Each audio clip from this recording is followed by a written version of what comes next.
మహాగణపతిం మనసా స్మరామి మహాగణపతిం మనసా స్మరామి. TR creations family అందరికీ నా హృదయపూర్వక ధన్యవాదాలు. అలాగే సింహరాశి ఫ్యామిలీ అందరికీ కూడా ప్రత్యేకించి వెల్కమ్.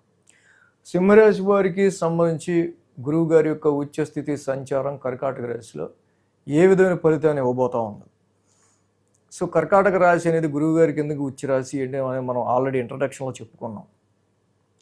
అయితే ప్రజెంట్ ఇప్పుడు గురువు గారి యొక్క అతిచార సంచారం నడుస్తూ ఉంది. 2025 నుంచి 2033 వరకు 8 సంవత్సరాల పాటు గురుడు కంటిన్యూస్గా అతిచారంలో ఉండబోతున్నారు అనే విషయాన్ని మొదటిసారిగా మన టిఆర్ క్రియేషన్స్ ఎక్స్ప్లోర్ చేయడం రీసెర్చ్ ఓరియంటెడ్గా జరిగింది. జనరల్గా అయితే గురువు గారు సంవత్సర కాలానికి పైగా అంటే 13 నెలల పాటు ఒక రాశిలో ఆయన ఉండాలి.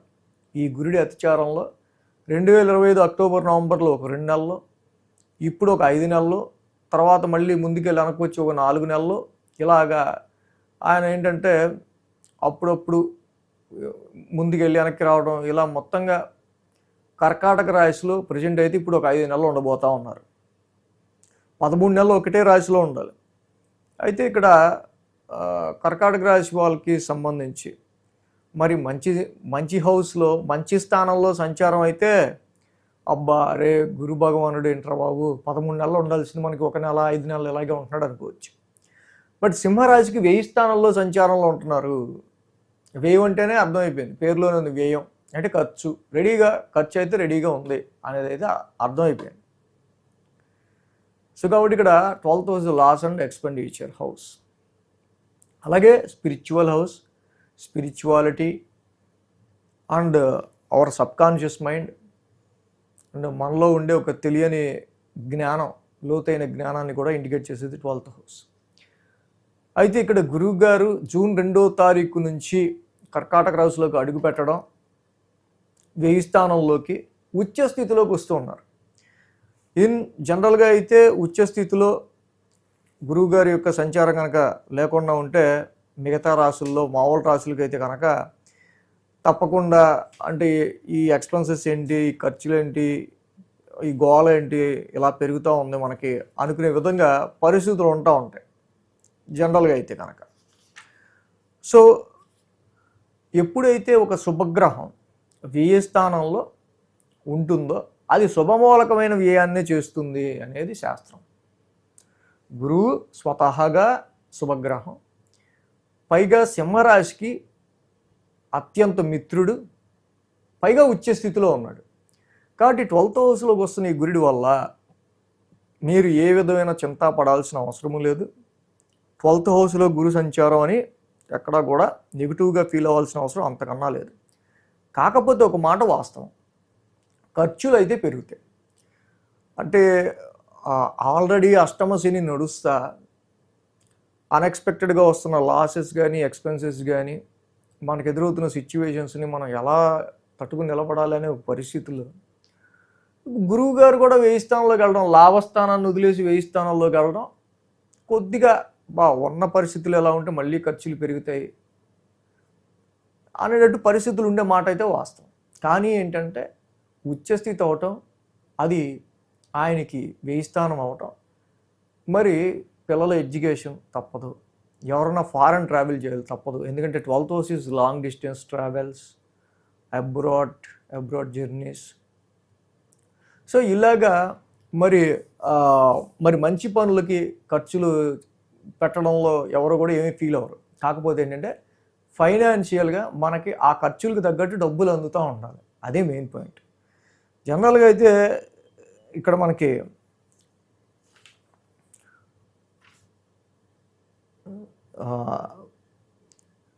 శాస్త్రవచనంలో ఇన్ జనరల్గా గురువు గారి యొక్క ఇక్కడ 12th హౌస్కి సంబంధించి మనం చూస్తే కనుక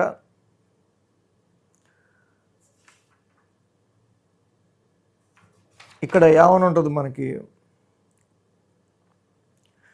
శుభమూలో వ్యయశ్చైవ ప్రాణి విక్రయ దోషణం స్థానభ్రష్టంచ దారిద్ర్యం 12స్థానకే గురవు.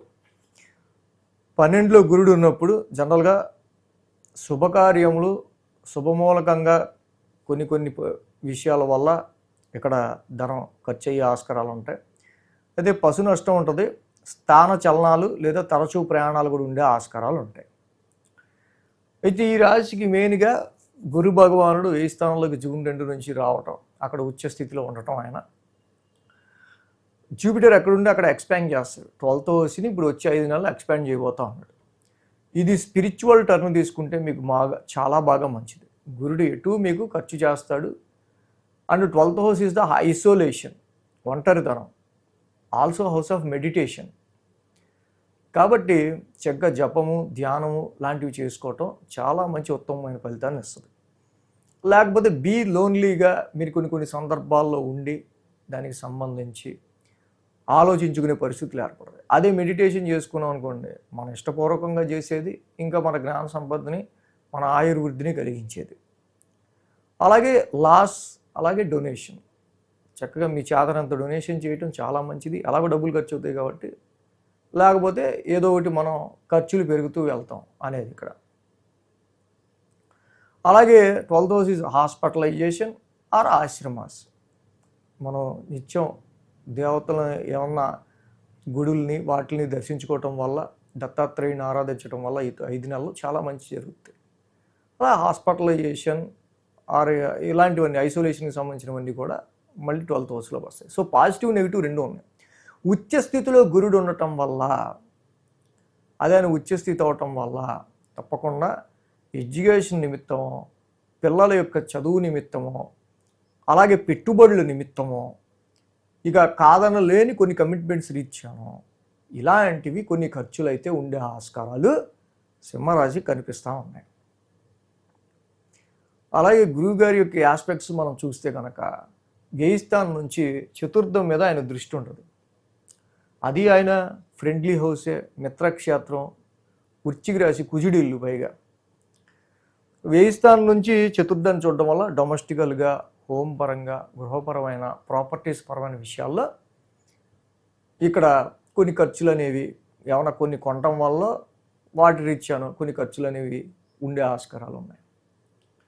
అది కూడా మిత్రక్షేత్రం మీదే ఆయన ఆస్పెక్ట్ ఉంది. మిత్రక్షేత్రం మీదే ఆయన ఆస్పెక్ట్ ఉండటం వల్ల ఇంటి రినోవేషన్ కను అవ్వచ్చు, ఏదైనా కొనడం గురించి అవ్వచ్చు, సేల్స్ అండ్ పర్చేస్, అమ్మకాలు కొనుగోలు సంబంధించి కొన్ని ఉండే ఆస్కారాలు 4th హౌస్ నుంచి చూడడం వల్ల ఉండొచ్చు. డైరెక్ట్ ఆస్పెక్ట్ 6th హౌస్ మీద ఉంది. సో 12th హౌస్ నుంచి డైరెక్ట్ ఆస్పెక్ట్ ఎప్పుడైతే మనకి 6th హౌస్ మీద ఉంటుందో, 12th హౌస్ నుంచి ఆయన డైరెక్ట్ ఆస్పెక్ట్, యాక్చువల్గా 6th హౌస్ మకర రాశి అండి, అది నీచి రాశి. నీచి రాశి అవటం వల్ల మనం కొంచెం జాగ్రత్తగా ఇక్కడ ఏంటంటే ఆరోగ్యపరమైన విషయాల్లోనూ, లోన్స్ తీసుకునే విషయాల్లోనూ, తర్వాత హిడెన్ ఎనిమీస్ విషయాల్లోనూ కొంచెం జాగ్రత్తగా ఉండాలి. అది నీచ రాశి అయింది కాబట్టి మీ డైలీ రొటీన్ సరిగ్గా మెయింటైన్ చేయగలగటం, ఇవ్వకూడని అంటే మనం అమలు చేయలేని, మనం చెయ్యలేని మాట ఇవ్వటం, ఇలాంటివి కాకుండా డైలీ రొటీన్ కొంచెం జాగ్రత్త చూసుకుంటా. రుణరోగ శత్రుస్థానాన్ని నీచరాశి అయిన గురుడు చూస్తున్నాడు కాబట్టి 12th హౌస్ నుంచి అప్పులు తీసుకునే విషయంలో అయినా, హిడెన్ ఎనిమీస్ విషయంలో అయినా, ఆరోగ్యపరమైన విషయాలను, డైలీ రొటీన్ విషయంలో కొంచెం జాగ్రత్తగా ఈ 5 నెలలు ఉండటం మంచిది.